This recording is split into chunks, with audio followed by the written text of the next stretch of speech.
On nous sort à chaque fois ce verset que nous allons écouter ensemble d'abord et avant tout, et on en reparle. وما أرسلنا قبلك إلا رجالا نوحي إليهم فاسألوا أهل الذكر إن كنتم لا تعلمون. فاسألوا أهل الذكر إن كنتم لا تعلمون. Ils ont pris ce verset, ils l'ont interprété à leur sauce, et ils nous l'ont imposé comme étant un verset qui est en train de nous imposer de suivre les chiites et les imams et de nous renseigner auprès des chiites et des imams en matière de religion. Il faut les suivre, il faut leur obéir. Mais ce n'est pas ce que dit ce verset. Ce verset, remets-le dans son passage, est en train de parler à Mohammed alayhi salatu wassalam. Ces gens à qui tu t'adresses, les Qurayshites, les Mécois, tous ceux qui refusent de croire en ce livre, ils pensent qu'il vient de toi-même.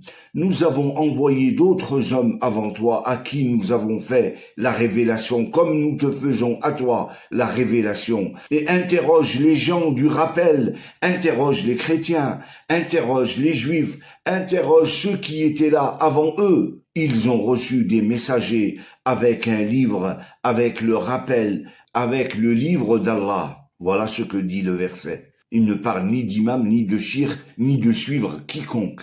Et pour appuyer cela, on nous sort un hadith, al-ulama ou warathatul anbiya. Soi-disant, le prophète aurait dit que j'ai légué à ma communauté les chiites et les imams. Donc, les chiites et les imams, ce qu'ils appellent eux les savants, sont les héritiers des prophètes. Quelle imposture!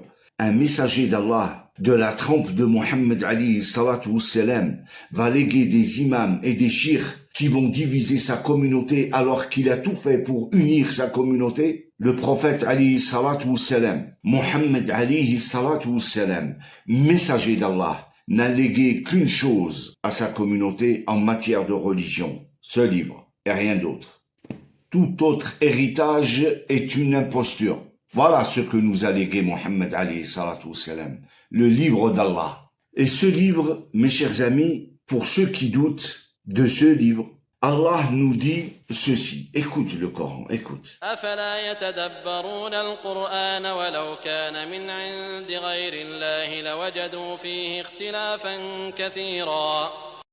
Nous sommes donc appelés à méditer ce livre, tous comme nous sommes. Savants, ignorants, tout le monde, toute l'humanité est appelée à méditer ce livre, à son niveau. Et après, les doués d'intelligence vont encore nous apprendre d'autres choses sur ce livre. Mais tu dois le méditer en tant qu'individu, qui que tu sois. Et Allah rajoute une chose importante dans ce verset. S'il provenait d'un autre qu'Allah, ils y trouveraient maintes contradictions.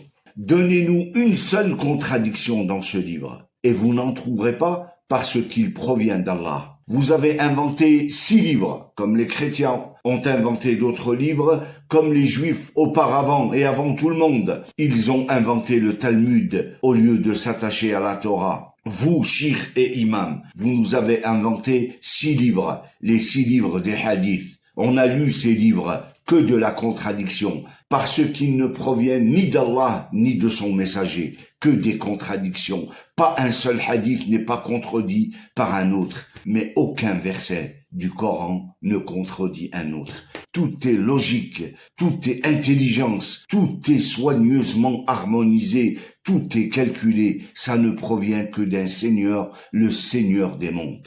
Dans un autre verset, Allah nous dit ceci, écoute. أفلا يتدبرون القرآن أم على قلوب أقفالها.